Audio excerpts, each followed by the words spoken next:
Bonjour à tous, je suis ravie de vous retrouver pour un nouvel épisode de l'ABC de la foi. Et aujourd'hui, nous allons essayer de mieux comprendre la richesse de la mission, de la vocation du prêtre. Comment devient-on prêtre dans l'Église catholique? Quelles sont ses missions spécifiques? Et spoiler alerte, comme on dit, on ne va pas seulement parler des hommes qui sont ordonnés prêtres dans cette émission, on va aussi parler de tous les baptisés. J'ai commencé par aller vous demander ce que le prêtre évoquait pour vous. On vous écoute et on se retrouve tout de suite après. Pour moi, le prêtre, ça évoque bien sûr la religion. Le prêtre, c'est celui qui officie, qui donne des messes, qui fait la liaison entre l'homme et Dieu. Les prêtres, il y en a de moins en moins. Dans la campagne, on a peu de prêtres pour beaucoup d'offices. Mais les prêtres sont quand même indispensables, je pense, à notre société.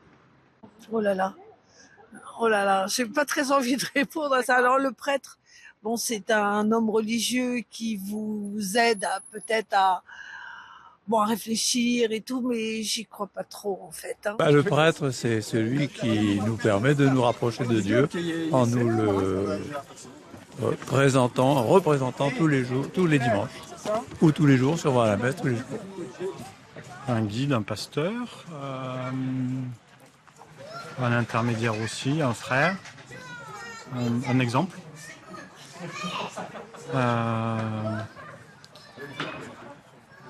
C'est aussi, pour moi, c'est aussi Bernanos, journal d'un curé de campagne. C'est des hommes fragiles qu'il faut aider avec leurs turpitudes, leurs tentations, leurs difficultés. Ils sont parmi nous, ils sont avec nous. Et beaucoup de respect, d'amitié, de fraternité pour eux. Un prêtre, c'est quelqu'un qui a consacré sa vie à l'évangile, à faire passer l'évangile auprès de ses contemporains. Et un prêtre, c'est précieux. Il peut y avoir des laïcs consacrés qui aident aussi le prêtre. Mais le prêtre, il a une formation supérieure, il fait des années au séminaire, il a une culture spirituelle développée. Donc le prêtre est malgré tout un élément indispensable à la vie chrétienne. Commençons par prendre un peu de hauteur pour nous y retrouver entre les mots sacerdoce, prêtre, presbytéral ou bien encore ordination par exemple. Il faut d'abord savoir que le mot sacerdoce, du latin sacerdos autis, désigne la dignité et les fonctions du prêtre dans de nombreuses religions ou croyances. Et le mot même de prêtre vient du grec presbytéros, qui signifie ancien, voire ambassadeur. Dans les religions antiques, on retrouve en effet les prêtres comme des ministres du culte, les gardiens des traditions sacrées et même les porte-paroles de la divinité. Le terme de prêtre implique donc à la fois une respectabilité et une charge de médiation. Dans la Bible, dans l'Ancien Testament, on trouve déjà des prêtres qui considèrent leur mission comme une médiation justement entre le ciel et la terre, entre Dieu et son peuple. Ils exercent deux ministères fondamentaux qui sont deux formes de cette médiation. Le service du culte avec tous ses rites et celui de la parole. Parmi les 12 tribus d'Israël, l'une d'entre elles est dédiée au culte et à sa fonction sacerdotale, la tribu de Lévi. Dans le Nouveau Testament, la fonction des prêtres est totalement transformée puisque c'est le Christ qui est l'unique médiateur entre Dieu et les hommes. Il est donc le seul vrai prêtre, comme le rappelle le catéchisme de l'Église catholique. Voilà un scoop. Et en voilà un second, parce que c'est toute la communauté des fidèles qui est sacerdotale, puisque chacun, au baptême, devient membre du Christ, prêtre, prophète et roi. Autrement dit, chaque baptisé, chaque laïc est aussi prêtre en ce sens, et je vous invite à revoir l'ABC de la foi sur le mot laïc pour une petite révision. Mais alors, qu'est-ce qui distingue ceux qui reçoivent l'ordination presbytérale, ce qu'on appelle aujourd'hui au quotidien les prêtres? Eh bien, un prêtre catholique, c'est un homme chrétien, baptisé et confirmé, qui reçoit au moment de son ordination, par l'imposition des mains de l'évêque, la mission de rendre présent le Christ parmi les gens, en particulier par des sacrements comme l'Eucharistie, la messe, le sacrement de réconciliation ou du pardon, la confession, le sacrement des malades, l'extrême-onction, en enseignant, en instruisant, comme avec le catéchisme, en accueillant ou en guidant toutes les personnes qui s'adressent à lui. La mission du prêtre est triple: annoncer la parole, célébrer les sacrements et conduire l'Église. En tant que collaborateurs de leur évêque, les prêtres rendent visible la présence du Christ comme chef de l'Église, comme l'explique le catéchisme. La formation du futur prêtre se fait dans ce qu'on appelle un séminaire, qui est un lieu de discernement, de formation humaine et intellectuelle, d'approfondissement spirituel et de découverte de la mission de prêtre. Au bout de plusieurs années, si cet appel de Dieu est confirmé par le séminariste et par l'Église, il peut alors être ordonné diacre, puis prêtre, par l'évêque de son diocèse.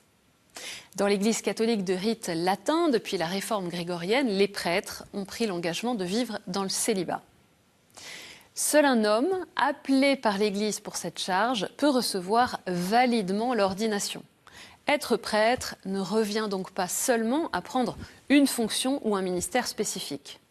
Par le sacrement de l'ordre, un prêtre reçoit un pouvoir spécifique et une mission auprès de ses frères et sœurs dans la foi. Cette force lui imprime un caractère sacramentel indélébile pour ne plus jamais le quitter.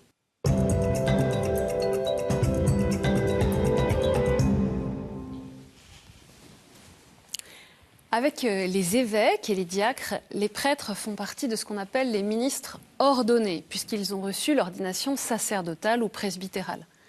Ils exercent ainsi le sacerdoce ministériel. Collaborateurs de l'évêque, ils sont attachés à un diocèse spécifique où ils reçoivent la charge de rassembler le peuple de Dieu au nom du Christ. Ils sont ministres de la communion fraternelle et de la mission. Le modèle du prêtre, c'est le Christ bon pasteur qui prend soin de ses brebis jusqu'à donner sa vie pour elles. À la manière du Christ bon pasteur et en son nom, les prêtres rassemblent la communauté chrétienne pour la nourrir de la parole de Dieu transmise par les apôtres et du pain de vie, l'Eucharistie, et pour l'envoyer vivre et annoncer l'Évangile. Le sacerdoce ministériel diffère essentiellement du sacerdoce commun des fidèles parce qu'il confère un pouvoir sacré pour le service des fidèles. Les ministres ordonnés exercent leur service auprès du peuple de Dieu par l'enseignement, le munus docendi, le culte divin, le munus liturgicum, et par le gouvernement pastoral, le munus regendi. Voilà donc la différence entre les ministres ordonnés, les prêtres et les fidèles laïcs. Mais n'oublions pas que si le prêtre est un pasteur, il est aussi lui-même un fidèle, un disciple du Christ.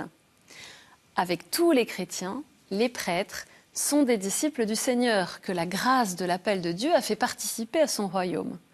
Au milieu de tous les baptisés, les prêtres sont des frères parmi leurs frères, membres de l'unique corps du Christ, dont l'édification a été confiée à tous. Un point essentiel, c'est de comprendre que le Christ Jésus, on l'a dit tout à l'heure, est l'unique médiateur entre Dieu et les hommes. Le Christ a accompli le sacerdoce déjà présent dans l'Ancien Testament et il l'a achevé. Donc toutes les ordinations de prêtres se font dans le Christ, dans le sacrifice du Christ sur la croix et par l'appel du Christ et la mission apostolique. Les prêtres poursuivent sur la terre la mission du Christ. Le sacrifice rédempteur du Christ est unique, accompli une fois pour toutes, rappelle le catéchisme de l'Église catholique. Et pourtant, il est rendu présent dans le sacrifice eucharistique de l'Église. Il en est de même de l'unique sacerdoce du Christ, il est rendu présent par le sacerdoce ministériel sans que soit diminuée l'unicité du sacerdoce du Christ. Aussi, le Christ est-il le seul vrai prêtre, les autres n'étant que ses ministres, dit saint Thomas d'Aquin. Tout ça peut transformer notre façon de vivre la messe, l'Eucharistie et même tout sacrement, puisque c'est le Christ lui-même qui préside toute célébration eucharistique. L'évêque ou le prêtre le représente et célèbre in persona Christi capiti. En latin, ça veut dire en la personne du Christ tête. Par leur ordination, ils bénéficient de la force du Christ qui transforme, qui guérit, qui sauve. Et ils célèbrent ainsi comme serviteurs ou comme ministres. Vous avez d'ailleurs bien compris que les prêtres ne sont pas en permanence, dans tous les moments de leur vie, en train d'agir in persona Christi, mais que cela concerne la célébration des sacrements, sans que cela ne dépende d'ailleurs de leur propre perfection morale. À propos du prêtre, le saint curé d'Ars a cette formule saisissante de simplicité. Le sacerdoce, c'est l'amour du cœur de Jésus, car le prêtre n'est pas prêtre pour lui, il est prêtre pour vous. Par le baptême, le Christ a fait de nous tous un royaume de prêtres pour son Dieu et Père. C'est ce qu'on lit dans le livre de l'Apocalypse. Toute la communauté des croyants participe au sacerdoce du Christ et par ce qu'on appelle ainsi le sacerdoce commun, chaque chrétien est appelé au nom de Dieu à agir dans le monde pour lui transmettre grâce et bénédiction.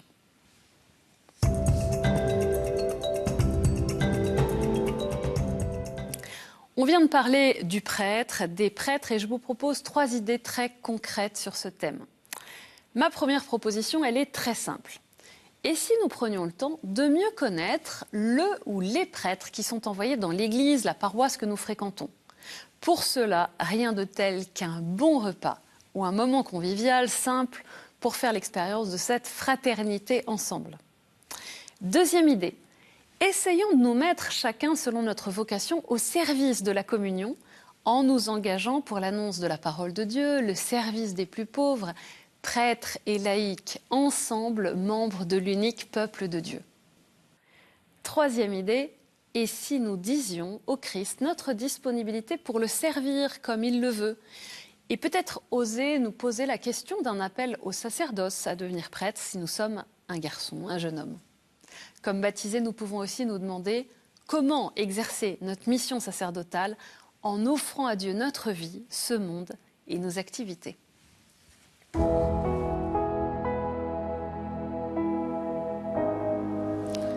Au nom du Père et du Fils et du Saint-Esprit. Amen. Nous te bénissons, Seigneur, nous te rendons grâce d'avoir fait de nous, par notre baptême, une descendance choisie, un sacerdoce royal, une nation sainte, un peuple destiné au salut, comme nous le lisons dans la première lettre de Pierre. Sois béni pour ceux que tu appelles comme prêtres par le sacrement de l'ordre au service de tout le peuple de Dieu. Nous te prions tout particulièrement pour les vocations sacerdotales, que Marie nous guide tous et nous conduise comme disciples du Christ, notre unique médiateur, notre bon pasteur. Amen. C'est la fin de cet ABC de la foi sur le mot prêtre. Vous pouvez retrouver cette émission en vidéo, mais aussi en podcast sur ktotv.com. Je compte sur vous pour la partager sur les réseaux sociaux et je vous donne rendez-vous la semaine prochaine. Que le Seigneur vous bénisse.